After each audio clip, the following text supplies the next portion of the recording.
So before diving, let me introduce our esteemed speaker. We are honored to have Mr. Nikhil Rungta, who is the Co-Chief Investment Officer, Equities at LIC Mutual Fund. He brings with him over 15 plus years of experience in investment and mutual fund industry.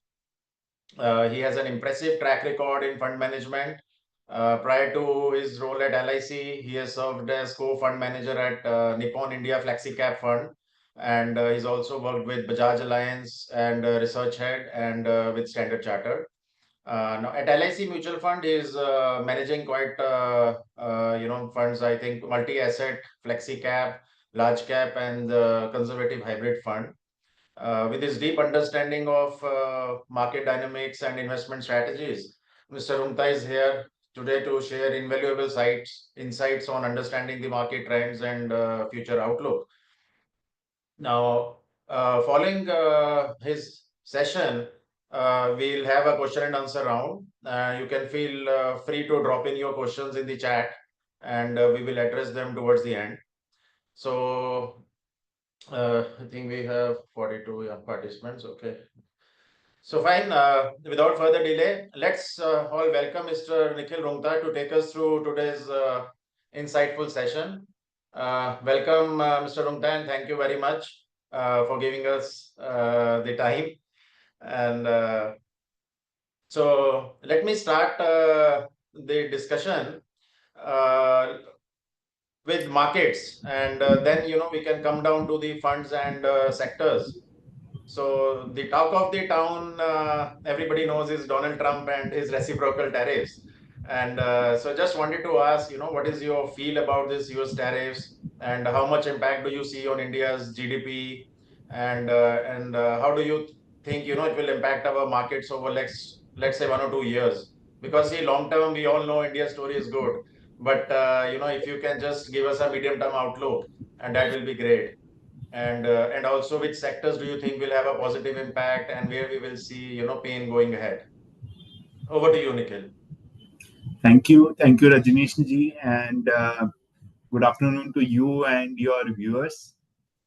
So I just have a very small few slides PPT. I'll just share that.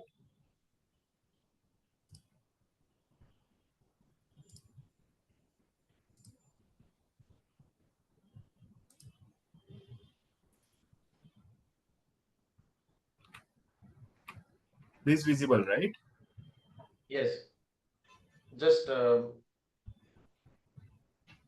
make it this view. It's full screen? No, it's not. Okay, once again, I'll just.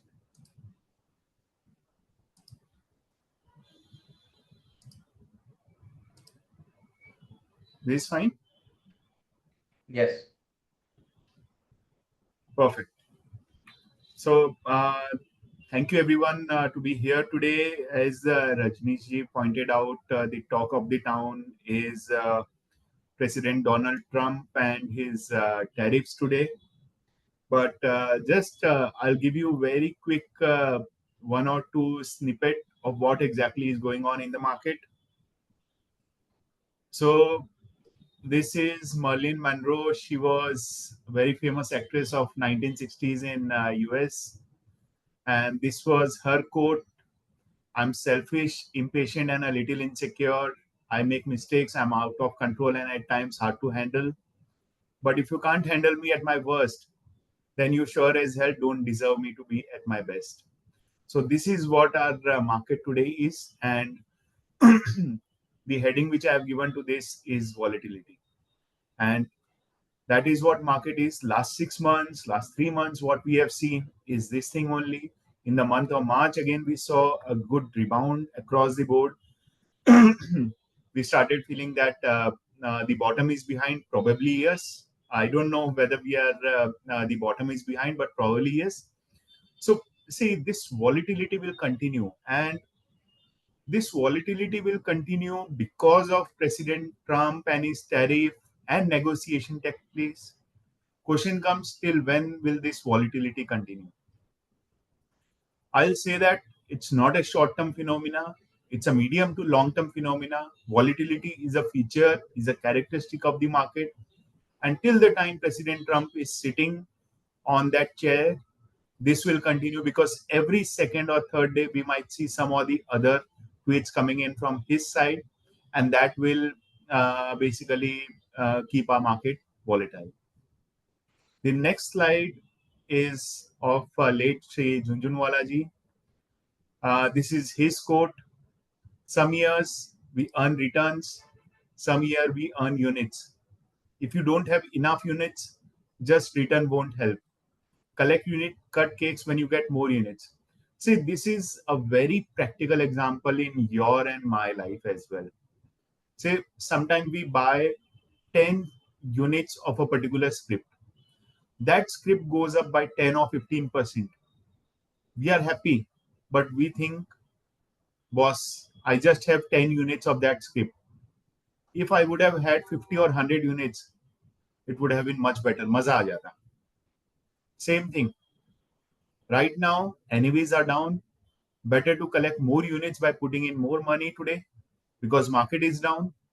When your units are good, whenever market recovers, your number of units are also high and everyone would be happy. Primarily, the investors would be happy because they have good number of units as well. Coming to tariff, yes, this is what most of you would have already seen, the reciprocal tariff, highest on China, 34%, 34% on China, plus 10 plus 10, 20% already implemented there. So 54% on China today. On India, it's at 26%. But you guys would have already seen the forwards, the exact calculation, how they have calculated this tariff. So what they have done is they have just calculated the surplus, this trade surplus, which is made by the country, something like India. For India, the total only 48% of that. So according to this calculation, there is a deficit of 52%, but they say that India charges 52% more tariff on that, and 50% of that straight away. This is what the calculation is. That's how across the board calculation have been done. So see, what today's day actually does is the fundamentals which we look goes for a reset. Of course, reset in a small term, in a short term, not in a long term, because as Rajnish sir pointed out that fundamentals look intact across the long term, but what happens in medium to short term? Volatility will continue. One of the country here is a small part of Antarctica, wherein there is no human living, but there also, President Trump have imposed tariff of 10%. It's only penguins and ice animals who stay there. So there also we have tariffs. So this clearly proves that the calculation, the model operandi which they have used is not proper. There will be a lot of negotiations coming in over the next, say, 1 month, 1 year, or 2 years. The impact of this thing will not be seen in the near term, but over, say, 3, 4, 5 quarters. I mean, when we talk about India as well, we have seen a lot of articles coming in, statements coming in from the government that the bilateral treaty between trade agreement between India and US is almost on the verge of completion. So a lot of things are going on. India have already imported a lot of things, a lot of goods additionally in the month of March from US. Basically, what do India import? It's oil and gas and defense, and they have increased their buying or purchasing from US in the month of March, but everything goes below. As of now, it's 26%. There are a lot of my interviews which are available, which I had given in the month of November and December as well. The key point which I had highlighted there was there will be tariff on India and other geographies as well. But India, on a relative basis, will be safeguarded compared to the other geographies. So today, India is at 26%, China is at 34 plus 20, 54%. So compared to China, India's goods are cheaper when they enter US. So they are favored. You see, just to give you an example of today's tariff which President Trump has announced. China, you have 54%. Vietnam, you have 46%. Majority of your textile, and other than that, Bangladesh is at 37%. So majority of your textile import in US happens from these countries. Compare these countries with India.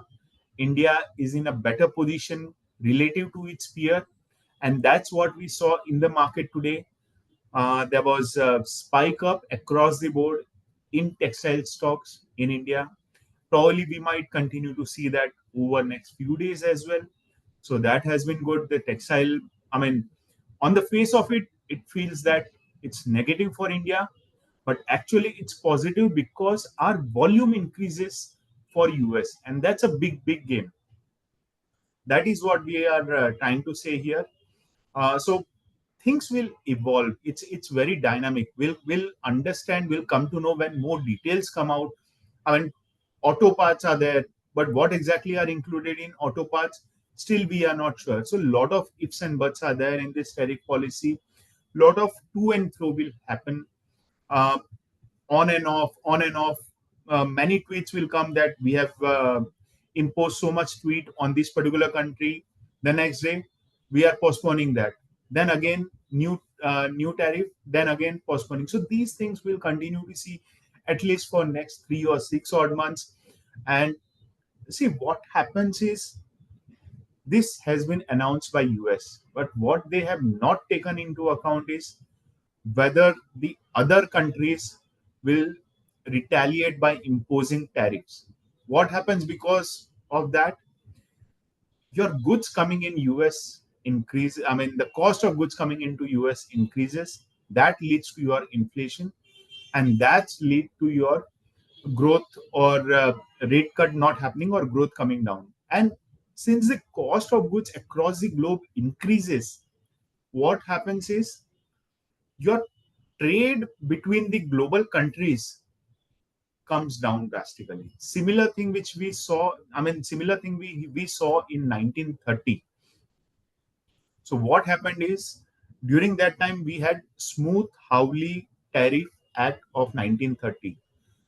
There, US had imposed tariff across the board. That was primarily to protect US farmers. And that was the time when a lot of countries retaliated by imposing reverse tariffs. What happened? Your global trade came down by around 40 to 45 odd percent. So what we have to see is how many countries retaliate, how many countries put what tariff on what all US products. I mean, see, today China knows that US is the biggest importer of its product, and there is no other option for China. If it puts in, say, export duty, what will US do? They cannot do anything. So a lot of things are going on in the market. We'll have to wait and watch how things pan out over next 3 6 months. So a lot of trade agreements will happen. So we'll have to wait and watch. That is what I wanted to mention on the reciprocal tariff specifically. So global, what we know is uncertainty have increased drastically. But on the other side, two things which we were worried of, say, a month back. First is dollar index, the DXY. It's low of past 6 months now. Just 15 minutes back, just before entering this call, when I checked these things, it came down to 101.4 from 110. Second, US yield, bond yields. They touched a peak of 4.6, 4.7. From there, 15-20 minutes back, they are down to now 4.05. What's the implication of US bond yields going down and DXY going down? It's big positive for emerging markets. Emerging markets like be it India, be it China, be it Vietnam, Indonesia. So it's positive for emerging market. This is what is exactly happening. Next, what we need to wait and watch and see is where exactly the foreign flows goes. Because see, till recently, or till a year back, 2 years back, US was supposed to be a safe haven. Whenever there used to be uncertainty across the globe, FIA used to pour in money in US. Now, US itself is in a big uncertain environment, and US is no longer a safe haven. So, where will that money go? Will that come to emerging market? Will that go to Japan? Will that go to EU? We'll have to wait and watch. But yes, positive for India, be it compared to our peers or be it globally when we stand in front of emerging markets. So this entire thing might impact US inflation by around 150 basis point and might bring down US GDP by around 100 basis point. And for India, it might have an impact of around 30 basis point on our GDP. Basically 6.8, 6.9, which we are thinking might come down to 6.5, 6.6. So no major impact on India. In fact, because of volume game, we might gain only from this particular thing. So this is on the tariff part. On the valuation, see today valuation, I mean, say a month, 2 months back, we used to talk a lot about the valuation. Today, I don't think we have to talk about valuation because see, this index comprises of so many constituents. This is Nifty 500. In Nifty 50, just to give you an example, two companies got replaced. I mean, Geo and your Britannia replacing Zomato and Geo replacing Britannia and PPC. And your P ratio of Nifty 50 increased from 20 to 22. So these index valuation, actually we can ignore and we should focus primarily at the company specific level. That is what we do in LIC Mutual Fund, focus on the company specific level. Where exactly the opportunity comes? A lot of people talk about large cap, mid cap and small cap. See, this is a definition given by MP. This is the latest definition of 31st December. Large cap cutoff is 1 lakh crore, mid cap cutoff is 33,000 crores, and small cap anything below 33,000 to 20 crores. So this is 100 companies, this is 150, next 150, and this is 251st company and beyond. How many companies come in these? These all 100 companies in large cap, 150 in mid cap, and small cap 4,847 companies, because this is the definition given by MP and by SEBI that anything from 251st company onwards is a small cap. Now, in a large cap fund, we invest primarily in these 100 companies. In mid cap, these 150. But in small cap, I have this much opportunity, 4,847 companies. So if you ask me that, Nikhil bhai, where can we get these hidden gems or a unique investable idea? This is here. Because these 100 or 150 company, all large cap funds are invested in these 100 companies. All mid cap funds, 4 lakh crores AUM, यही 150 company में invest हुआ है. But not all small cap companies are investable. So it depends upon fund manager to fund manager, company to company, AMC to AMC. Lot of opportunities available. There are a lot of companies which are market leaders in their own segments, in their own sectors, and they are part of small cap. Be it textile, be it plywood, be it the certification institutes for diamond, everything part of small cap, they are the market leaders. So not all leaders are part of large cap and mid cap. Small cap have a lot of them. When we talk about small cap, people think that it's a micro cap. It includes micro cap. Let's talk about companies which are more than 1,000 crore market cap. Still, we have 1,200 plus companies. So there are a lot of opportunities available in the market. Small cap as well. A lot of people talks about valuation on the small cap side. It's expensive, but when we talk about the valuation, we primarily talk about the Nifty 150, Nifty 100 or Nifty 250, small cap 250. But the number of companies available is 4,847. So even if I assume that 250 companies have become expensive, let me subtract that 250 from here. I still have 4,600 companies to choose from. I have to cherry pick them. So there are a lot of opportunities available in the small cap space. So this was primarily on the market, nothing to worry about. Things will remain volatile. India is in a very sweet spot. We have to just pick ideas wherein you follow earnings, wherein you follow your research. Now, coming to our equity team on the LIC MF side, how have we changed and turn around the LIC mutual fund over past a year or 2 years? See, people talk about growth oriented, value oriented. We say that we are a research oriented fund house. So today we have a third category as well, that are we momentum oriented fund house. So we are all three merged in research. Why do we call ourselves research oriented fund house? I know almost every AMC call themselves a research oriented fund house.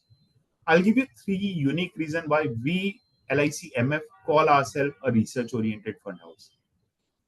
First, we are a 15-member equity team today, and what are we doing? We are actively managing only 15,000 crores of equity.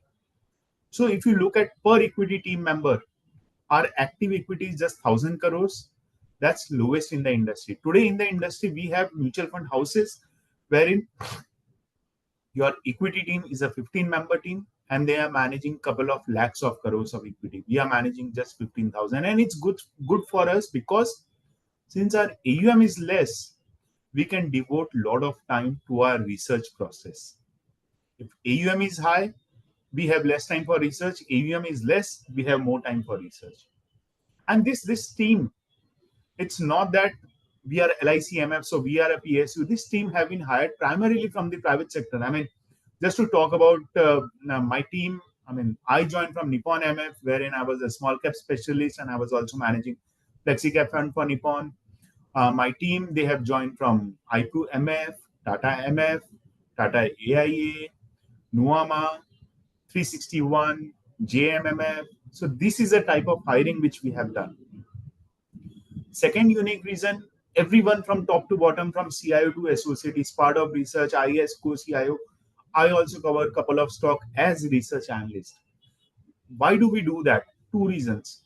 One, when this department head does research, it inculcates in the culture of the department. So, see, and no other department employee or my analyst, associate, or fund manager can say that I don't want to do research. Since your department head himself is doing, you are bound to do research. Second unique thing is no other equity CIO in India do research himself. I mean, they do research, but they do it along with their analyst, but they don't give their name as an analyst. That's a unique thing.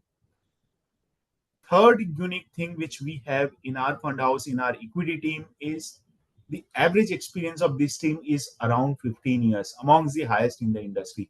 So these are the three key reasons why we call ourselves as a research-oriented fund house. I don't want to talk about others, why they call themselves as a research-oriented fund house, and I also don't want to hear about them. But yes, what we know is because of these three unique reasons, we are a research-oriented fund house. What do? We focus on cutting our mistake. See, Peter Lynch had said that in the world of investment, if you are successful for 60% of the time, you are through. So it means, say, if I take a basket of 10 scripts, I'm allowed to do 4 mistakes. So hit rate is 60%. See, I have 5,100 companies listed in India. So these winners will be there with someone or the other. I mean, I'll have A as winner, someone will have B as winner. So everyone will have some or the other winners. Whenever we pick up some or the other scheme, we can clearly point out finger and say that this is a stock which has given alpha to this particular scheme. Have we ever focused on these four, the mistakes? So this is what we do. We focus on cutting mistake. Can I cut these 4 mistakes down to 3 or 2? If yes, my hit rate automatically increases from 60% to 75%. And this automatically gives me my ranking, my alpha, my returns, my quartiles. Everything is part of that. So this is what we do. We focus, we introspect what exactly is the reason for underperformance, whether it's stock selection, whether it's sector allocation, or whether it's a macro which is leading to this underperformance, and then we take a calibrated call on that underperformance. So this is what we do in LIC MF. Fund managers have been given full independence to manage their schemes. I mean, just to bring your scheme amongst the top performing schemes, and you get your bonus. Everything is in writing, whatever I'm talking about. What are our core principles? The long-term value creation, disciplined risk management, and active management using both top-down and bottom-up strategies. Focus is more on the barbell strategy, wherein for on the safer side, we focus on low beta large caps, whereas on the scripts in mid and small cap, wherever we have a very high conviction, we go.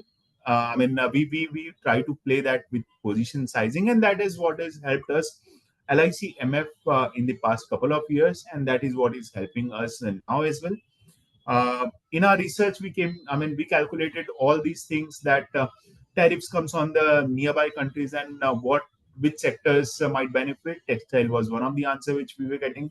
You look at our schemes of the latest available fact sheet, you will see that we are overweight on textiles and we are underweight on IT.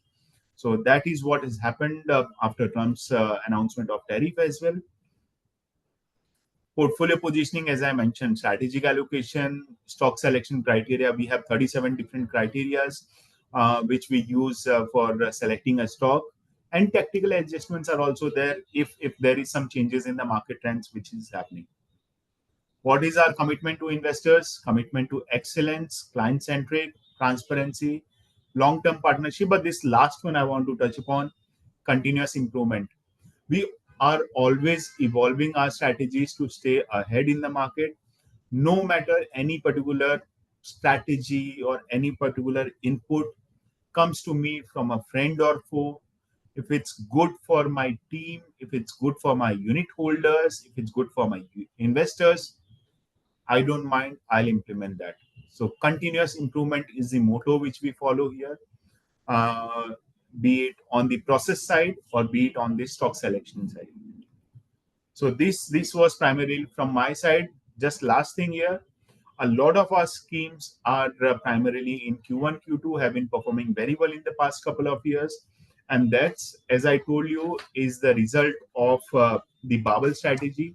High conviction bet, we try to size or we try to size that position uniquely. So if you look at, my small cap fund as well, no script is less than 50 basis point, because see, anything which should be part of the scheme should have at least some weightage, because if I have something which is say 20 or 30 basis point, even if it double or triples from there, it will hardly make any difference to either my scheme or my investors. So this is what we follow: high conviction, small and mid cap bet, and we try to position it properly.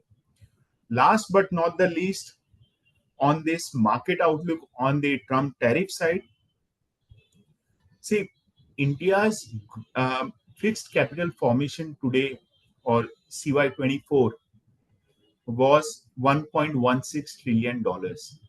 But if you look at consumption, household final consumption, this was $2.2 trillion.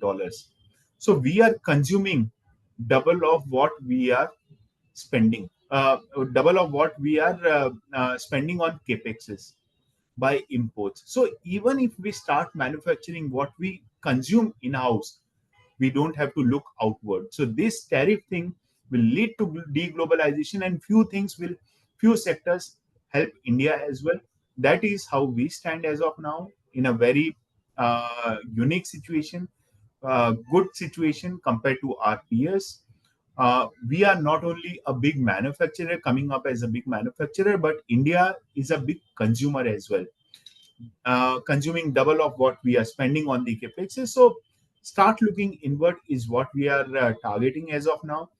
If you look at our stock selections over the past 3 months since the time President Trump came in, you would have seen that we have shifted our focus primarily to manufacturing, the domestic manufacturers compared to the global manufacturers, and stocks which are inward looking, which are focused on India's domestic consumption story. So this has helped us out, and probably continuing to get your support. and we'll continue to, or will try to remain in Q1 or Q2. I will not give any commitment, but yes, what we know is we will definitely try to remain in Q1, Q2. Majority of our schemes are either in quartile 1 or quartile 2. For a short time, if we comes below that, give us couple of quarters time, we'll try to come back in Q1 and Q2, and that is what our motto is, either in the lower end of Q1 or upper band of Q2, because that is where we can give you consistency and stability in returns.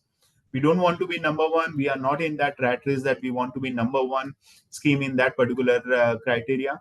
We want to be in lower Q1 or upper Q2 only. So that was all on from my side. Any specific questions on the scheme, on the market, on any other thing, I'll be happy to take. Rajnish ji, back to you. Thank you for the presentation and your view on this.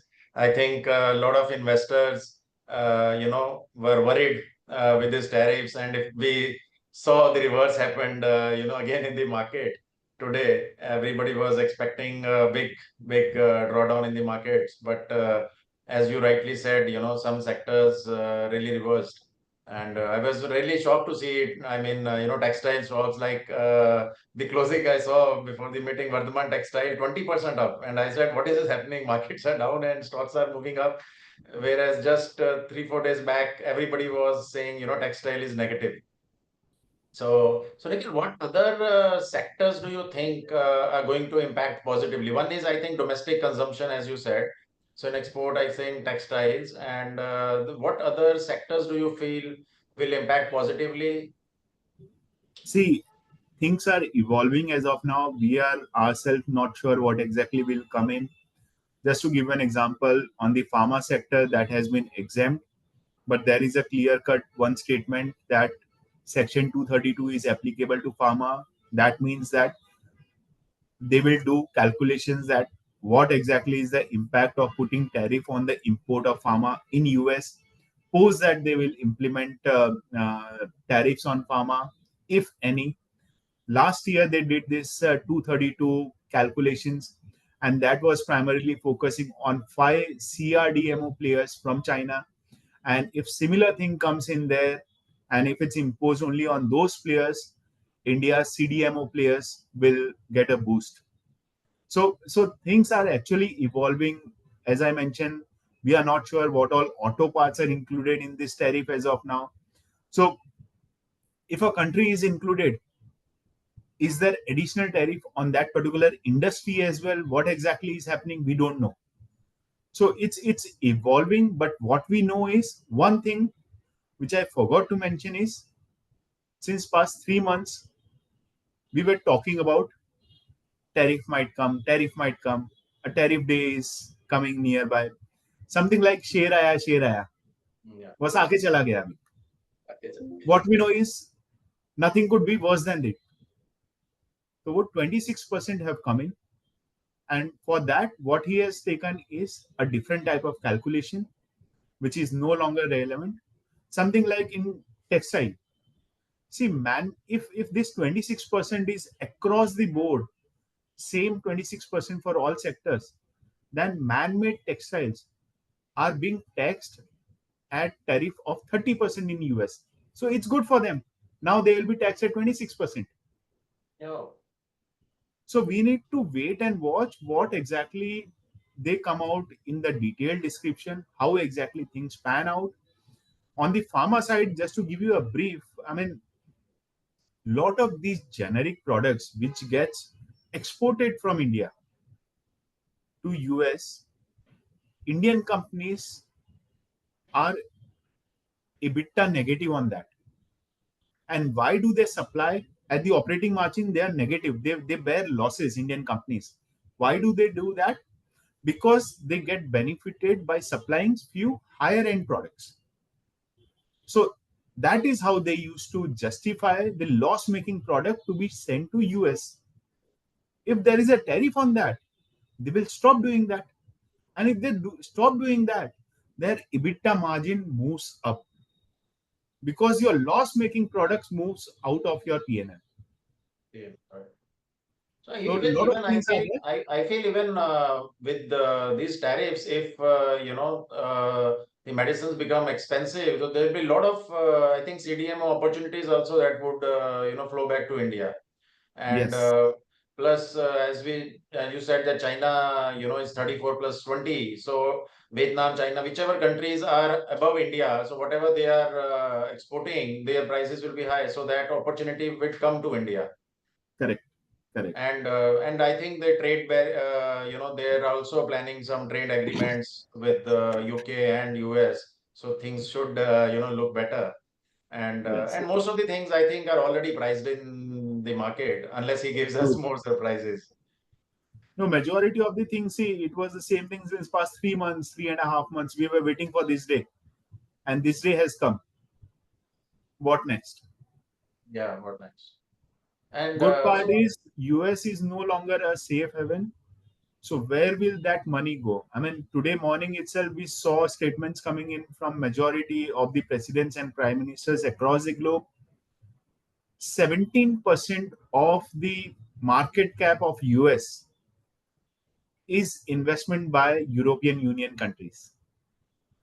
So if that money goes out of US, 17% of the market cap of US moves out of US.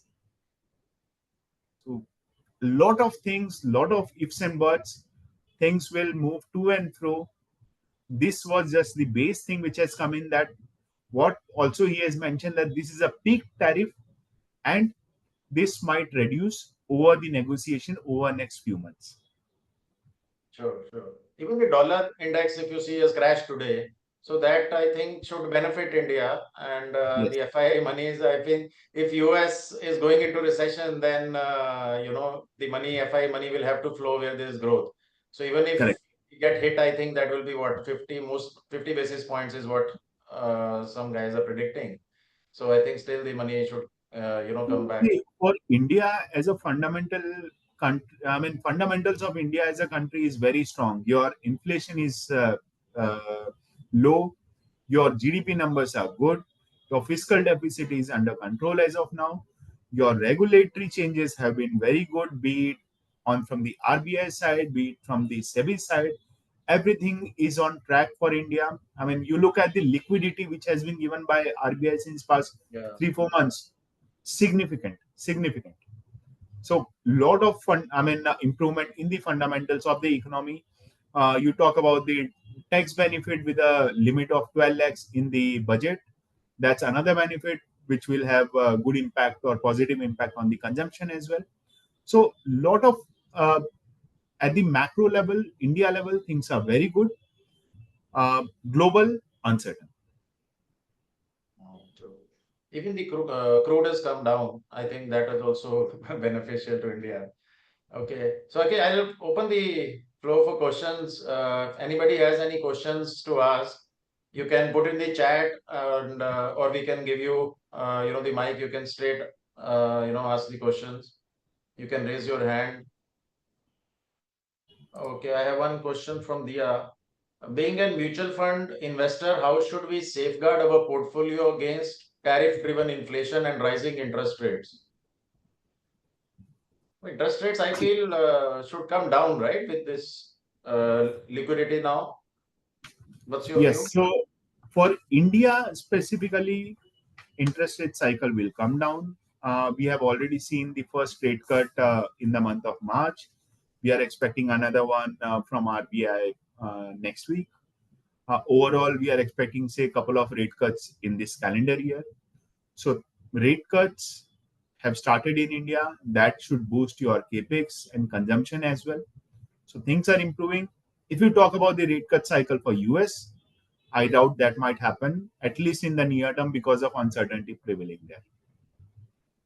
But US, I think the question is more for US because the inflation there it will be drive inflation up.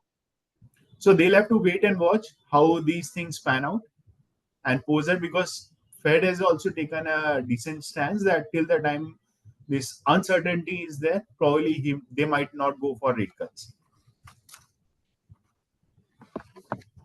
Do we have other questions?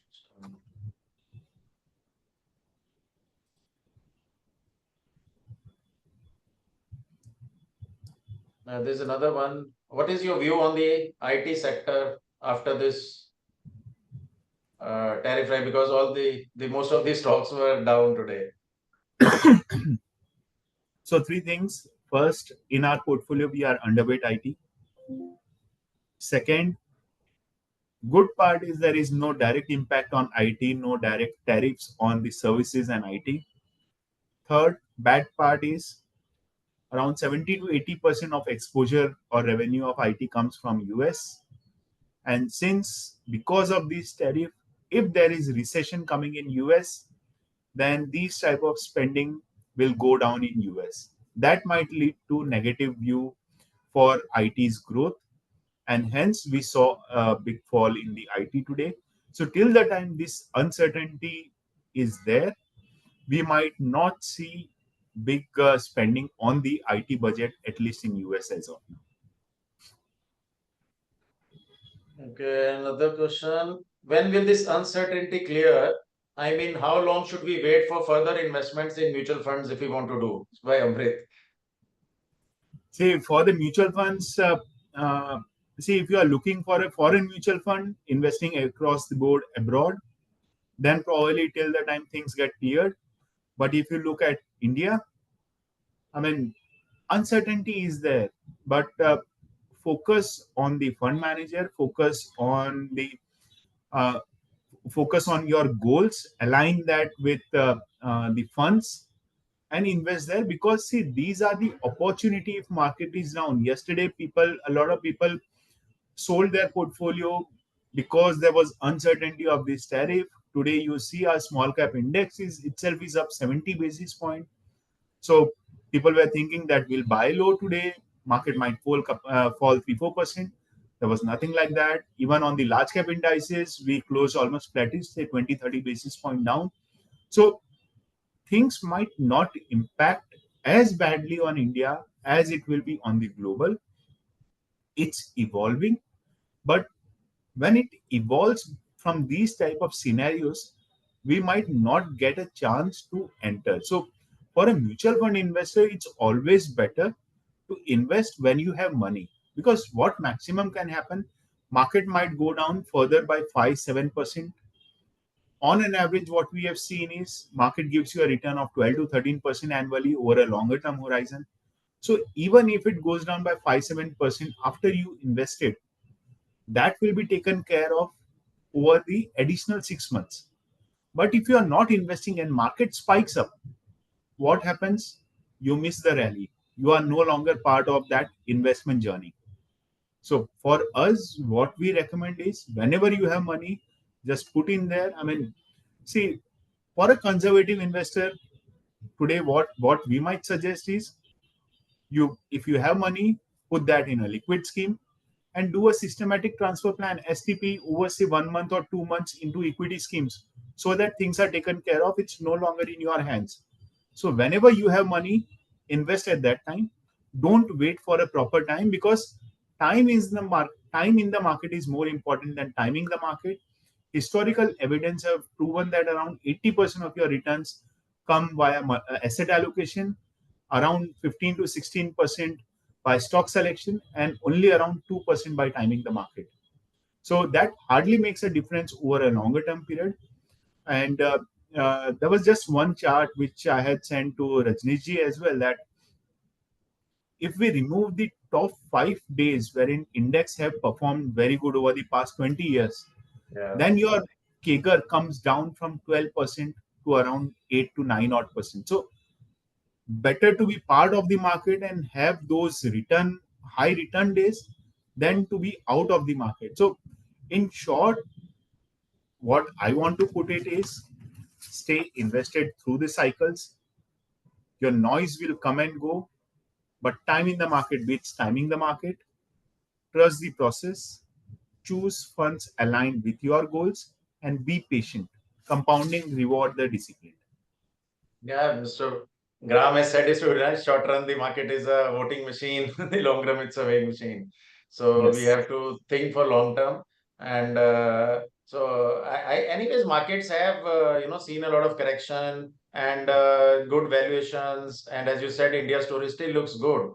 So I don't think one should wait for a further correction to invest. And I have another question from Mr. George. The tariff for India is 26%. There are other countries which are lesser tariff. So there is a chance that their export can go up, which can be negative for India. See, their export might increase, but they don't have this benefit of low labor cost. When we talked about textile, it's a highly labor intensive sector. So I'll just show that screen again once again. And even they don't have the capacities also to match that. Like, for example, I think Australia is 10%. They don't have Yes. those, factories to supply textiles to them. Correct. So see here, if we look at a lot of European countries, they are at 10%, but they don't have these. This European Union is at 20%, lower than India, but they don't have labor for that textile sector. If you look at textile, more than 80-90% of global textile is with China, India, your Bangladesh, and Sri Lanka. So Sri Lanka is at, and Vietnam. So Sri Lanka at 44, Bangladesh at 37, India at 26, Vietnam 46, and China at 54. So we have to see sector specific things. I mean, Right. see, India has this benefit of low cost of labor and low cost of capital as well. Not capital if proper, then low cost of labor, and a lot of things, lot of companies across the globe are setting up their manufacturing units in India because of this low cost of production. So you cannot have that advantage coming from there because you don't have that opportunity there. I mean, one of the pharma company MD was talking. He mentioned that these generic products, if you start manufacturing in US, the cost on that is 8x of the cost of manufacturing that in India. Oh, 8x. my God. So even if I impose, say today in India, if I have 100 rupees as cost, 26% tariff, then the cost is 126. But if you manufacture that in US, the cost is 800. So better to manufacture and send it to US at 126 instead of 800 in US. Even So even these if are you the things. manufacture in Europe, Australia, anywhere, the cost, labor cost is too high. See, these developed countries don't have these opportunities. I mean, see, you talk about labor. What they have is just capital. They don't have base metal. They don't have labor. So base metal and labor is what is, or commodities, which are there only with the likes of China, India. So till the time you don't have these three excess, your cost of production will not come down.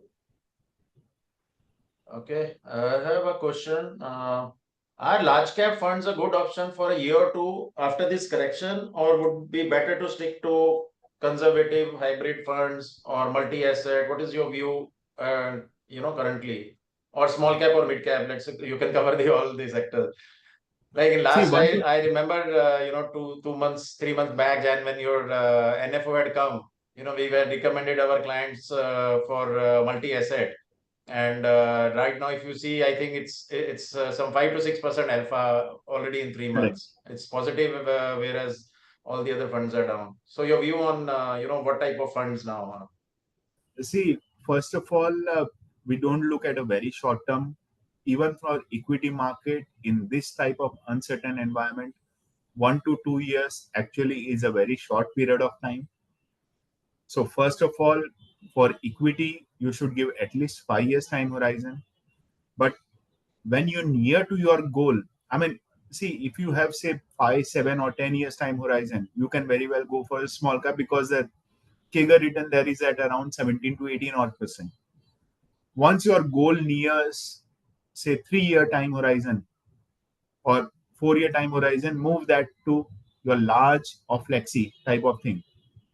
Once it's near 2 year time horizon, move it to multi-asset, and say within 6 months or 8 months time horizon, move it to debt schemes, because you need to safeguard your returns as well. So you look at your time horizon, and depending upon that, you choose the schemes. I mean, if it's 1 to 2 years only, I don't know where will market go. We focus on earnings for FY26 and 27. For next 2 years, we are expecting a earnings CAGR of 14 odd percent.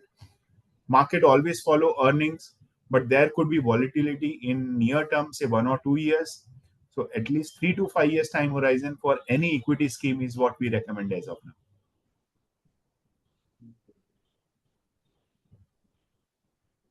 Any more questions? Anybody has more questions? You can unmute and you can ask straight.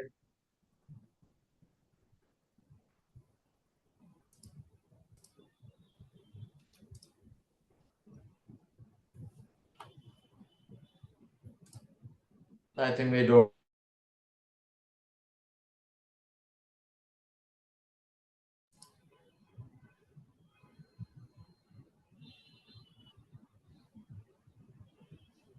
Yeah, we don't have further questions. So I think we'll just is there more? No. Okay. Okay, Nikhil, thank you very much, for your time. And I'm sure, clients will benefit from the, inputs that you have given. And the what you said, we need to look for 5 years, as this thing to invest and not short term when we're investing in equities. And let's see some clarity. I think, as you said, will come in few days. But most of the things, should be priced in, and India story looks good. So I think that is the key takeaways of this. Thank you very much, and thank you to all our clients and participants. We will continue to do such sessions. Mostly, we'll try to 2 3 sessions in a month. Next one is coming shortly, and hope to see you all again. Thank you very much, Nikhil. Thank you, Rajnish, and thank you to all your clients as well.